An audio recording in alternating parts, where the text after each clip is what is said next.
ஒரு சின்ன படத்துக்கும் பெரிய படத்துக்கும் வித்தியாசம் 3 மணி நேரம் தான். ஒரே ஒரு ஷோ. ஒரு ஷோவுக்கு அப்புறம் சின்ன படம்லாம் பெரிய படமாக மாறும், பெரிய படம்லாம் சின்ன படமாக மாறும். ஸோ இந்த படம் அந்த 3 மணி நேரத்தில் நிச்சயமாக பெரிய படமாக மாறும். ஏன்னா நான் இந்த படம் பார்த்துட்டேன்.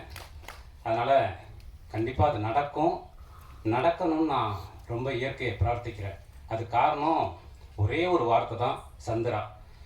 சந்திரா வந்து எனக்கு பல வருடங்களாக தெரியும்.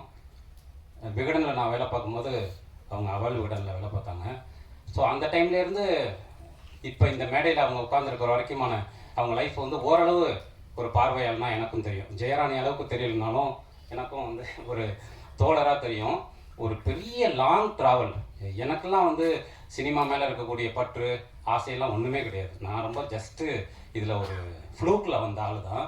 சினிமா மேலே சினிமா கனவே எனக்கு கிடையாது. நான் ரொம்ப சிம்பிளாக வந்து கவுண்டர் மாற்றி வந்தவன் தான். பட்டு அவங்க அப்படி கிடையாது. அந்த டைம்லேருந்தே நாங்கள் டீ கடையில் கீழே நின்று பேசிட்டோம். ஆக்சுவலாக என்னென்னா, டீ கடையில் நின்று பேசிகிட்டு இருக்கும்போது உங்கள் படத்தில் எப்படியாவது எனக்கு ஒரு பாட்டு வாய்ப்பு கொடுங்கன்னு தான் நான் கேட்டுக்கிட்டு இருப்பேன் அவங்கள்ட்ட. ஸோ அப்போலேருந்தே வந்து அவங்க இது ஒரு பெரிய கனவு அவங்களுக்கு. இந்த ஓட்டம் இத்தனை வருடங்களாக அவங்களுடைய ஓட்டம் வந்து பெரிய ஒரு வழி நிறைந்த வாழ்க்கைனா அதில் எல்லாம் அந்த உரையாடலில் ஒரு தோழனாக நான் பங்கெடுத்திருக்கேன். ஸோ அதன் பிறகு அவங்க அமீர் சார்ட்ட ராம் சார்ட்டெல்லாம் இருந்த பிறகு சந்திரா ஒரு படம் பண்ணுவாங்க அப்படிங்கும்போது எனக்கு மைண்டில் இருந்தது வந்து ஒரு அழகான ஒரு காதல் கதை தான். ஏன்னா ஒரு ரைட்டராக வந்து சந்திராவுடைய கவிதைகள்லையும் சரி கதைகள்லையும் சரி அன்பும் அந்த காதலும் தான் ததும்பி ஒழியும். மலையும் மலை சார்ந்த மனிதர்களும் அவங்களுடைய அந்த அன்பும் தான். ஸோ அவங்க ஒரு கதை பண்ணுறாங்க ஃபஸ்ட்டு படம் பண்ணுறதுக்கு அப்படிங்கும்போது நான் எதிர்பார்த்ததுங்கிறது அப்படி தான். ஸோ நான் ஃபஸ்ட்டு ஸ்கிரிப்ட் பண்ணிட்டேன், பவுண்டட் எடுத்துட்டேன், படிச்சுட்டு சொல்ல முடியுமா அப்படின்னு சொல்லிட்டு என்கிட்ட கொடுத்தாங்க. ஸோ அதை நான் படிக்க ஆரம்பிக்கும் போது அப்படி ஒரு கதையை தான் எதிர்பார்த்து படித்தேன். அந்த கதையை படிக்க கொஞ்சம் அதிர்ச்சி, நிறைய ஆச்சரியம் அப்படி இருந்தது. அந்த கதை படிக்கும்போது ரொம்ப கான்ட்ராஸ்டாக நான் நினச்சதுலேருந்து வேற ஒரு வேர்ல்டு கிரியேட் பண்ணாங்க.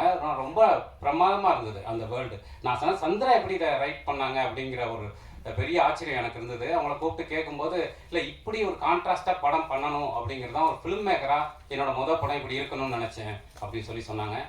ஸோ அதன் பிறகு வந்து ஒவ்வொரு தடவை கேட்கும் போதும் ரொம்ப நல்லா இருந்தது படம் அப்படின்னு நான் நிறைய தோழர்கள்ட்ட வந்து நான் அவங்க இந்த படம் கதை என்கிட்ட கொடுத்த நாள்லேருந்து இன்னைக்கு வரைக்கும் நிறைய பேர்கிட்ட நான் பிஆர்ஓவாக இருந்திருக்கேன் சந்திராவுக்கு. அதுக்கு அவங்க தனியாக எனக்கு ஒரு ஃபீஸ் கொடுக்கணும். ஸோ அவ்வளோ வந்து பேசியிருக்கேன் அவங்கள பற்றி.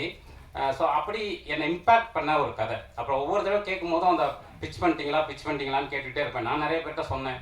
ஆனால் என்னவோ அது பிச்சாகாமல் தள்ளி போயிட்டே இருந்தது. நான் கேட்கும்போது சம்டைம் வந்து ஒரு தடவை ரொம்ப அவங்க சந்திராட்ட எனக்கு ரொம்ப பிடிச்சது என்னென்னா எப்போவுமே வந்து சோர்வடைய மாட்டாங்க. ஒருவேளை சோர்வு அடைந்தால் அந்த சோர்வுக்கு வந்து அவங்க என்ன பண்ணுவாங்கன்னா எழுதிக்கிட்டே இருப்பாங்க.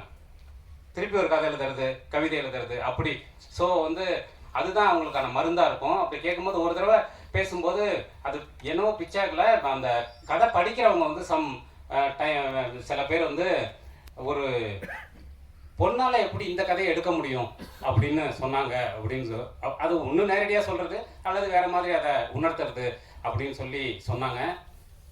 நம்ம பொது புத்தியில் இருக்கக்கூடிய இந்த மாதிரி விஷயங்களை எத்தனை பெரியார் இருந்தாலும் எத்தனை அம்பேத்கர் இருந்தாலும் இன்னும் அதே விஷயம் வந்து இருக்குது அப்படிங்கிறது ரொம்ப ஒரு கேவலமான ஒரு விஷயம். நானும் சினிமாவில் இருக்கேன். பட் ஆனால் இன்னமும் அந்த பொது புத்தி இருந்துக்கிட்டே இருக்குது.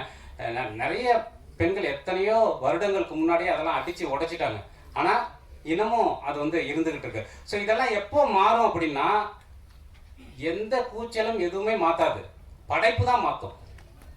இந்த படம் வந்தது அப்படின்னா அது ஏற்கனவே அதையெல்லாம் மாற்றிக்கிட்டே இருக்காங்க. இந்த படம் இன்னும் மேலும் ஒரு பெரிய உடைப்பை ஒரு திறப்பை வந்து ஏற்படுத்தும் அப்படின்னு அதுக்காகவே இந்த படம் ஜெயிக்கணும்னு நினைக்கிறேன். இந்த படம் ஜெயிச்சதுன்னா இப்போ சந்திராங்கிற ஒரு ஒற்றை மனுஷி ஜெயிச்சா இன்னும் நிறைய மனுஷிகள் இங்கே ஜெயிக்கிறதுக்கான ஒரு பெரிய பாத்து வந்து இந்த படம் கிரியேட் பண்ணும் அப்படின்னு நான் நினைக்கிறேன். நிச்சயமாக அது நடக்கும். இந்த படமும் நான் பார்த்துட்டேன். என்ன ஸ்கிரிப்டில் என்ன வலிமையாக என்ன பலத்தோடு அவங்க சொல்லியிருந்தாங்களோ அதே விஷயம் நடந்திருக்கு. அதனால தான் மதியழகன் சார் சொன்ன மாதிரி சந்திராவுடைய கோபம் எல்லாம் அர்த்தமுள்ள ஒரு படைப்பாக உருமாறி இருக்கு. ஸோ அது வந்து ரொம்ப முக்கியமான விஷயம். இந்த படம் நிச்சயமாக ஜெயிக்கும்.